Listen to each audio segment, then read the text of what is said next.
I would agree with that, but yeah, I think his car had so much push that it just kills the rears as well. I don't think so. I think that was a misunderstanding between what Alex needed and what the pits thought he needed. You would not want to add front wing when you're that loose. No way. Josef Newgarden in and out. We talked about guys going forward. What about guys going backwards? Andretti Marco started 12th and moved to last. Sato had started 4th and moved to 16th. Power had dropped from 7th to 19th. Now, to me, this is pretty indicative, Marty, on pit lane. Ryan Hunter-Reay's got a great car. Well, Ryan Hunter-Reay able to go longer than everyone else, but he said on the radio, this better pay off with us staying out longer than everyone else. They talked about a wing adjustment. They vetoed that wing adjustment and a crash on the track. Huge crash on the front straightaway. Looks like Connor Daly and I believe Josef Newgarden. Big hit coming into the tri-ovals. See Josef Newgarden moving in the car. That is a big relief. That was in the kink coming to the start-finish line. Understand that both are talking on the radio, and that is good. There's Connor Daly in his car, massive damage. You see Josef Newgarden in his, talking to the safety workers when they got there.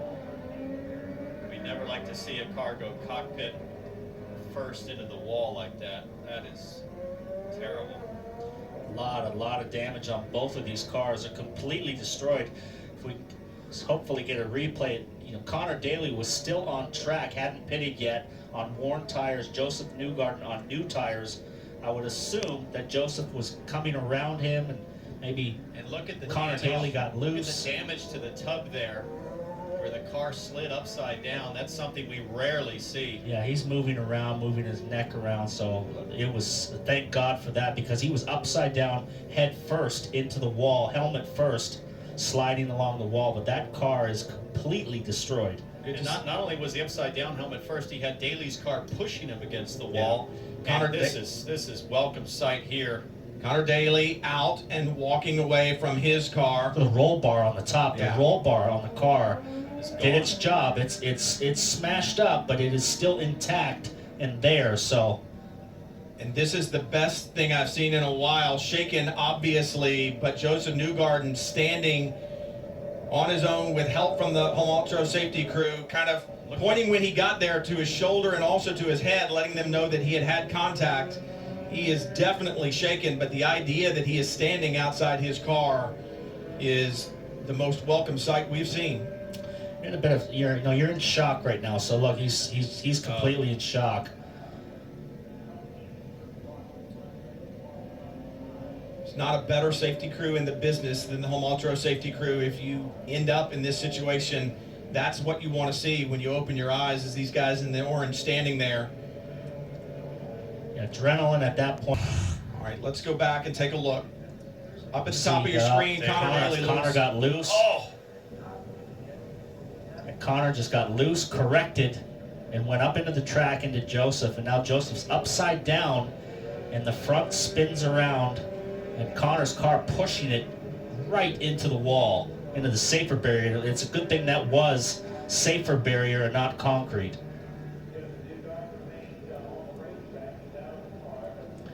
And these two guys are the best of buddies too. They're best friends.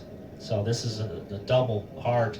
Yeah, they came up through the junior formulas together.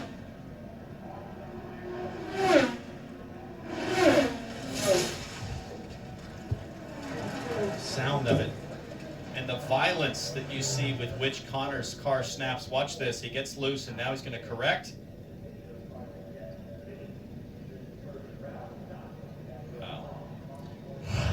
Vicious crash. So they are attending to have his helmet off. Right shoulder is what he keeps. Now they have a system to Friday night as they add foam inserts between the safer barrier and the wall. We're going to get another view here, start finish. And you could hear it, the sound resonate down the safer barrier once the contact. I was just going to say, for the truck race, after the truck races, they continue to tend to Newgarden. They pull those inserts back out because obviously an IndyCar weighs about half as much as a NASCAR truck. And ironically, it was Dale Coyne. Look at the hole in the safer barrier, guys. So when this happens, they're going to have to replace this steel membrane here is going to have to come out and get replaced. That is, I know from experience, unfortunately, that when you put a hole in the safer barrier, that means that you're registering at least 50 G's in impact to punch that kind of hole through the safer barrier. While they tend to Josef Newgarden, he waves, and as we said, the idea that he climbed out of the car and stood there before sitting down and now gives a thumbs up and a wave to the crowd. He is hurt, but it's great to see him. He was upside down at Indy last year, and you know, we talk about the dome skids and the flaps and such on the cars. This was a kind of a different deal, but it was good to see them stay down as much as they did. We didn't see him way up in the air, and that is good news. But that, look at the damage. And Paul, you pointed it out, the roll bar completely, absolutely gutted.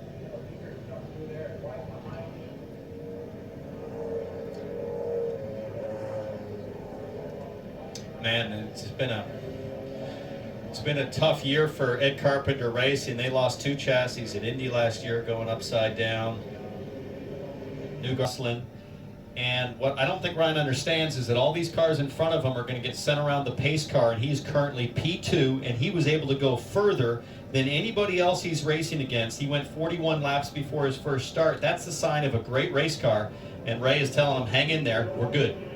Well, we understand Connor Daly out of the medical center. Marty? Brian, let's chat with him. First of all, what happened in your incident? You got loose. Yeah, that was it. I was the rookie to make the mistake. The car was really consistent. It was fantastic. I mean, we were making great progress. But yeah, just didn't expect that slide at all. I mean, we were consistently running, and then all of a sudden the rears just totally lost grip. I felt like I floated all the way through the corner. So yeah, that was all my mistake. I mean, I should have recognized it, but yeah, it's just definitely a rookie mistake. Had you been on that scene before, Connor? Yeah, I was trying to stay a little bit lower because I knew Josef was coming, and so maybe by just pinching it a little bit, I just put too much load on the right rear. Because although the car was quite good, it was on the edge in 3-4 all the time. But yeah, I mean, I apologized to him in there because that was, it was my mistake for sure. You were just in the care center with Josef. Were you able to talk to him? Yeah, they're talking to him and evaluating him. So, he's a tough kid. I grew up with him, but I just, I felt so bad to ruin someone else's race. Is never cool. So my bad. Connor Daly taking full blame for that incident, and we'll hope to get word with Josef Newgarden in a moment, or at least have an update on him, Brian. You got to admire that. Well, I think a little bit overcritical of himself, Townsend. It's it is a tough accident. That's his buddy, but he took blame for himself 3 times, and these things happen. Cars get loose, and accidents happen. It's not something you can control sometimes. Well, and experience often comes through mistakes, and I think what you learn as a driver coming up through the IndyCar series is the sensitivity required in the feel in the cockpit. Kevin?